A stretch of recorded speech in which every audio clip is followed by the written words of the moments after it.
بسم اللہ الرحمن الرحیم۔ السلام علیکم ورحمۃ اللہ وبرکاتہ۔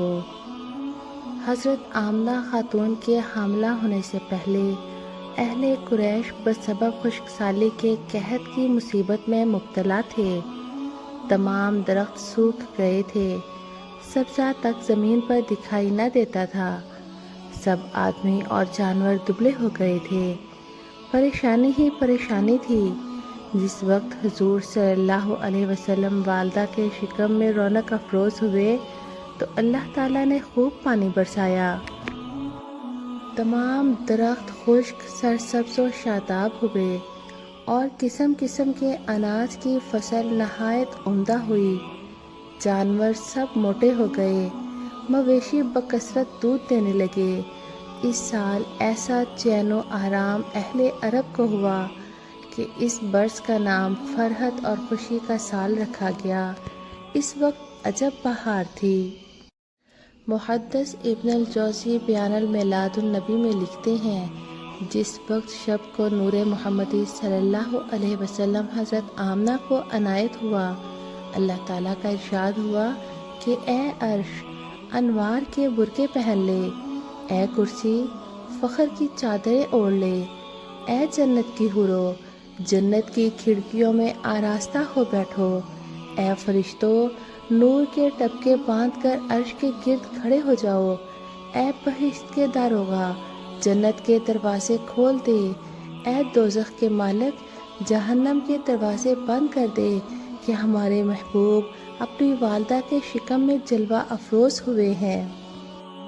حضرت آمنہ بی بی فرماتی ہیں کہ حمل کے شروع 6 مہینے تک مجھے کوئی علامت حمل ظاہر نہیں ہوئی، جو عموماً عورتوں کو اس حالت میں ہوتی ہے، بلکہ جس قدر ولادت شریف کا زمانہ قریب آتا جاتا تھا، آثار فرحت و سرور بڑھتے تھے اور طبیعت میں شگفتگی ہوتی تھی۔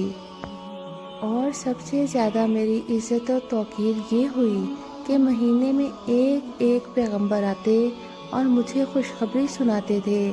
یعنی پہلے مہینے میں حضرت آدم علیہ السلام تشریف لائے اور فرمایا، اے آمنہ تمہارے شکم مبارک میں وہ صاحب عزت و تعظیم ہے جو سارے عالم کا بزرگ ہے۔ اور دوسرے مہینے میں حضرت نوح علیہ السلام تشریف لائے اور فرمایا کہ تمہارے شکم میں فرزند ہے جو صاحب نصرت و فتوح ہے۔ تیسرے مہینے میں حضرت ادریس علیہ السلام اور چوتھے میں حضرت ابراہیم علیہ السلام اور پانچویں میں حضرت اسماعیل علیہ السلام اور چھٹے میں حضرت موسیٰ علیہ السلام اور ساتویں میں حضرت داؤد علیہ السلام، آٹھویں میں حضرت سلیمان علیہ السلام اور نویں میں حضرت عیسیٰ علیہ السلام تشریف لائے اور سب نے طرح طرح کے فضائل کے ساتھ خوشخبری سنائی۔ روایت ہے کہ چاند کے حساب سے 9 مہینے پورے ہوئے اور وقت آپ کی پیدائش کا قریب آیا تو آپ کی والدہ کے پاس بہت سی عورتوں کے ساتھ حضرت بی بی آسیہ اور حضرت مریم علیہ السلام عالم قدس سے حاضر ہوئیں اور بہت سی جنت کی حوریں ان کے ساتھ تھیں۔ آپ کی والدہ فرماتی ہیں کہ اس وقت مجھے کچھ پیاس محسوس ہوئی۔ اسی وقت ایک نورانی فرشتہ میرے پاس آیا، اس کے ہاتھ میں ایک شربت کا گلاس بھرا ہوا تھا جو دودھ سے زیادہ سفید اور شہد سے زیادہ میٹھا اور برف سے زیادہ ٹھنڈا تھا۔ اس نے مجھے دیا تو میں نے خوب سیر ہو کے پیا، پھر کہا اور پیو، یہ جنت سے تمہارے لیے شربت آیا ہے۔ میں نے اور پیا، اسی وقت تشنگی رفع ہوئی اور سکون حاصل ہوا۔ لاکھوں فرحتیں اس گھڑی کی فرحت پر قربان، جس گھڑی میں حضور نے اس دنیا کے ظلمت کدہ کو روشن فرمایا، اور کروڑوں مسرتیں اس ساعت کی مسرت کے صدقے، جس ساعت میں سرکار اطہر نے اس جہان کے ویرانے کو رشک گلشن بنایا۔ آپ کی والدہ ماجدہ فرماتی ہیں کہ پیدائش کے وقت تمام گھر میں اجالا ہو گیا، ہر در و دیوار پر نور ہی نور نظر آتا تھا، ایک نورانی چادر زمین سے آسمان تک نظر آتی تھی۔ آپ کی والدہ ماجدہ فرماتی ہیں کہ میں نے آپ کو گود میں لیا، آپ اسی وقت میری گود سے اترے اور سجدے میں جا کر عرض کرنے لگے، یا ربی حب لی امتی، یا ربی حبلی امتی، اے اللہ میری امت کو بخش دے، یا اللہ میری امت کو بخش دے۔ روایت ہے کہ جس دن آپ پیدا ہوئے تمام روئے زمین پر ایک نور تھا اور عجیب شاہانہ ظہور تھا۔ ہر مذہب و ملت میں جو اپنی قوم کا عالم اور ہادی تھا وہ اپنے اپنے طریقے سے آپ کی خبریں دیتا تھا، یعنی اہل کتاب اپنی کتاب سے اور نجومی ستاروں کے حساب سے، کاہن لوگ اپنے ضوابط و آئین سے، اصحاب فال اپنے قوانین سے۔ روایت ہے کہ بی بی صفیہ آپ کی پھوپھو ہیں، فرماتی ہیں کہ آپ کی ولادت کے وقت میں حاضر تھی۔ اس وقت تمام مکان روشن ہو گیا اور اس کی روشنی میں 6 چیزیں عجیب و غریب دیکھی۔ ایک تو یہ کہ آپ نے پیدا ہوتے ہی سجدہ کیا اور یا ربی حبلی امتی فرمایا۔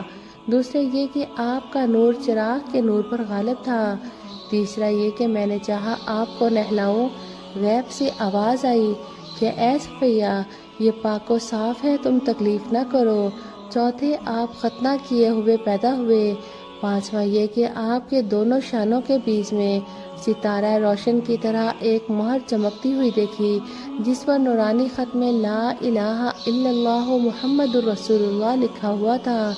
چھٹا یہ کہ اس وقت آپ نے بہت فصاحت کے ساتھ شہادت کی انگلی اٹھا کر یہ فرمایا، اشہد ان لا الہ الا اللہ واشہد ان محمد الرسول اللہ۔ روایت ہے کہ حضرت عبد المطلب آپ کے دادا فرماتے ہیں کہ اس وقت میں کعبہ شریف میں تھا، میں نے دیکھا کعبۃ اللہ اپنی جگہ سے ہلا اور خوشی میں جھوما، پھر 4 دیواری کے ساتھ جھکا اور مقام ابراہیم میں سجدہ کیا اور اپنی جگہ دیواریں کھڑی ہو گئیں اور دیواروں سے یہ آوازیں تکبیر بلند ہوئی، اللہ کے مقبول محمد صلی اللہ علیہ وسلم پیدا ہوئے، جس نے ان کی زیارت کی اس کے لیے سعادت ہے اور وہ اپنی مراد کو پہنچا۔ پھر حضرت عبد المطلب نے کوہ صفا کی طرف نگاہ اٹھا کر دیکھا تو وہ بھی بلند کبھی پست مارے خوشی کے ہوتا تھا، اور پھر مروہ کی طرف دیکھا تو وہ بھی جوش مسرت سے اسی طرح مضطرب تھا۔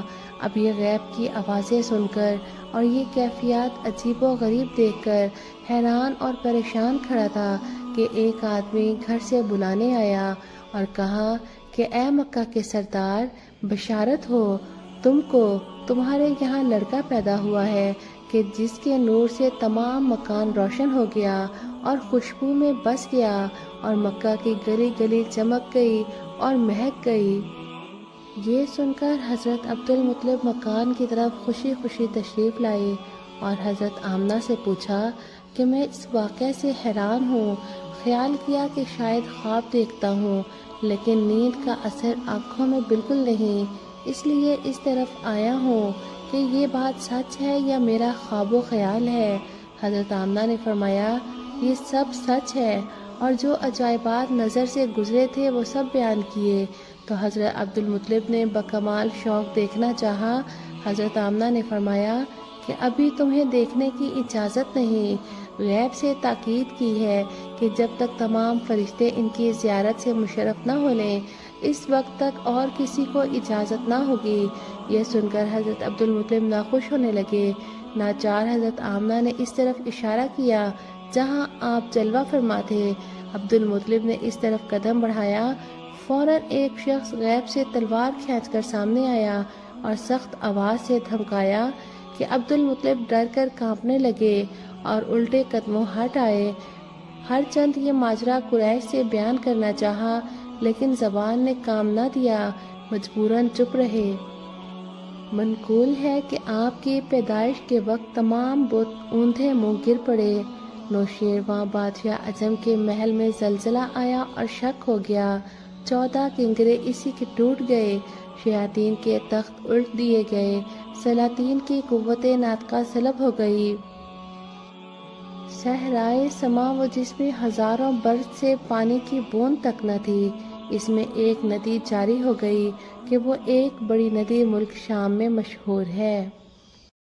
جب عرب کے چمن میں وہ نور خدا ہر طرف اپنا جلوہ دکھانے لگا، کفر غارت ہوا، بت گرے ٹوٹ کر، منہ پہاڑوں میں شیطان چھپانے لگا۔ کنگرے کسریٰ کے گرنے لگے، ڈوبتے کلمہ پڑھ پڑھ کے ترنے لگے۔ آگ آتش کدوں کی بجھانے لگا، خشک صحرا میں پانی بہانے لگا۔ بدلیاں رحمتوں کی گرجنے لگیں، نوبتیں شادمانی کی بجنے لگیں۔ دین کی فوجیں ہر سمت سجنے لگیں، پرچم اسلام کا جگمگانے لگا۔ اللہ پاک ہمیں اپنے پیارے حبیب پر صلاۃ و سلام بھیجنے کی توفیق عطا فرمائے، اور ہمیں اپنے پیارے حبیب کی آخرت میں شفاعت نصیب فرمائے، اور دنیا اور آخرت میں عافیت کی زندگی نصیب فرمائے۔ آمین۔ وآخر دعوانا ان الحمد للہ رب العالمین۔